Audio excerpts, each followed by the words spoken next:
Hi, everyone. I'm Dola Oluteye, and I belong to the Shipping and Oceans Research team. Today, I'll be challenging us with some of the things we've been doing for the past couple of years. So to those of you in the room, I'd like you to do me a favor. Just extend your hand and examine your fingers. Go ahead. And I really want you to look at your hands and the fingers on those hands. And those are the numbers at the United Nations International Maritime Organization, round about, I would say, 3-4 years ago, when I was introduced into this space. So my work, it's really about trying to empower underrepresented groups in the UN space. To put this into context, there are 176 member states at the IMO. And 25% of the 176 are actually African member states. However, when we got into the building, and when I was introduced to this work, nobody told me what I was supposed to do. I was just invited to come and see what was happening in the space. Out of 25% of those that should be negotiating on the very important topic of decarbonizing international shipping, only 5 countries were really speaking. And that bothered us as a team, bothered me as an African, and we tried to do some work.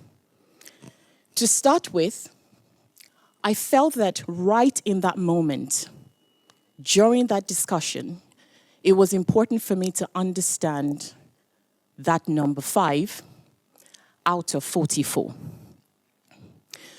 To also further just give a bit more information about this environment, the conversation that is still currently going on decarbonizing international shipping, only 18 of the 44 countries have actually ratified the legal instrument that is being negotiated and extended to decarbonizing, making even the influence of Africa in that space even tiny.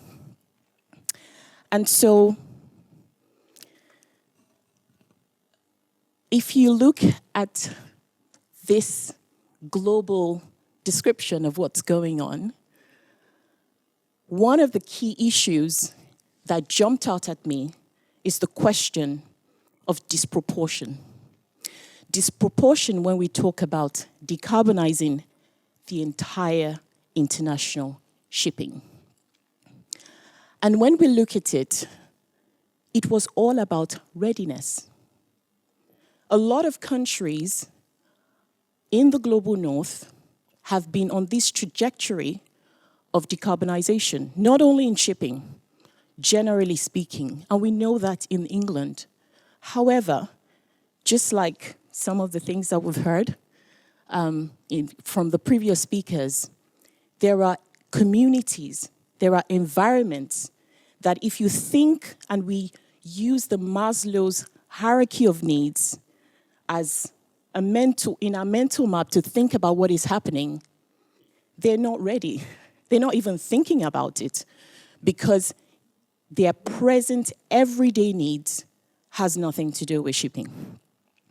To further just concretize what I'm saying, let's look at Africa.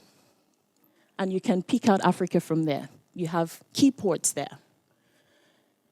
Africa's contribution to global fleet in international shipping is less than 2%. Secondly, Africa is surrounded by water, is a continental island. And in saying that, there are over 90 ports key ports that bring, that interact with international ships. And so we have a situation where Africa's reliance on international shipping is over 90% in trading terms. However, Africa doesn't really have ships. And so in decarbonizing international shipping, number one, they don't really have interest in it because they don't have ships. But what we started doing when we began this research, and the research is called LEAP, Leading Effective Afrocentric Participation in the IMO, I always like christening my project, is to give a mental picture of what needed to happen in 2024 so that by the time we get to around this time, there'll be enough evidence. So we see technical capacity gaps, fragmented policies for the continent, limited project pipelines, weak coordination, and what we call language justice. Africa has 5 different languages. And when they come to have the technical discussion, guess what? The discussion happens in English. And that's the picture of the types of delegation representations that we see for countries. Typically from Africa, you have 1 person or 2 people showing up for the entire country. But countries like China, Brazil, the United States, you have solid technical backing of 20+ individuals from technical, industry, government, coming with information and feeding into the process. And so our work was to try and empower and amplify the voices of these underrepresented groups. Now, one of the things that I wanted to challenge us in this room as we think through just this picture I'm painting, because 10 minutes is really short to explain anything, is how do we close the disproportionate gap? I believe that this is a question that we, as academics, need to face squarely and try to challenge ourselves to fill. And that's what we've tried to do in our team. So I initiated and designed this African maritime decarbonization program. And we've done the first phase of the LEAP project, increasing the voice of Africa from 5 countries to 20. We made history just last month where, unlike in the past, we had the African Union come into the discussion because we had started developing technical toolkits for them. And that's the African Union representative, as you can see on the screen, come in to negotiate, but the negotiating points were actually emerging from the technical work that we did. And that is, to me, kudos to UCL, where we're going into environment and making impact.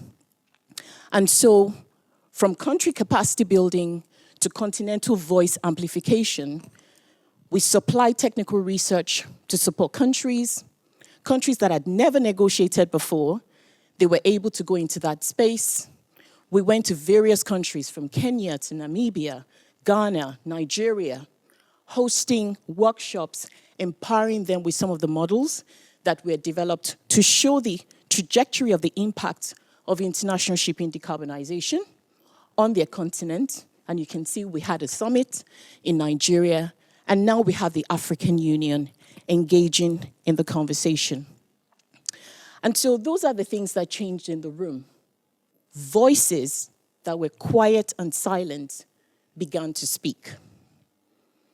And so, in terms of probably what I feel that we're doing here is some kind of provocation, is we entered into a space where we had a specific project success marker. let's increase the voices of the underrepresented. But what it revealed to us are new challenges, because we began to see that the trajectory by which we thought decarbonizing shipping should happen was different. We have emerging issues on food security coming out of how to decarbonize. There are issues as well with potential decimation of the economies that we're trying to support. And so we have come all the way back to revisit how to decarbonize by bringing the realities of Africa and some of the other regions like Pacific and Caribbean and trying to reshape and rewrite what that policy should look like. Because without that, we will not be able to achieve what we call a just transition.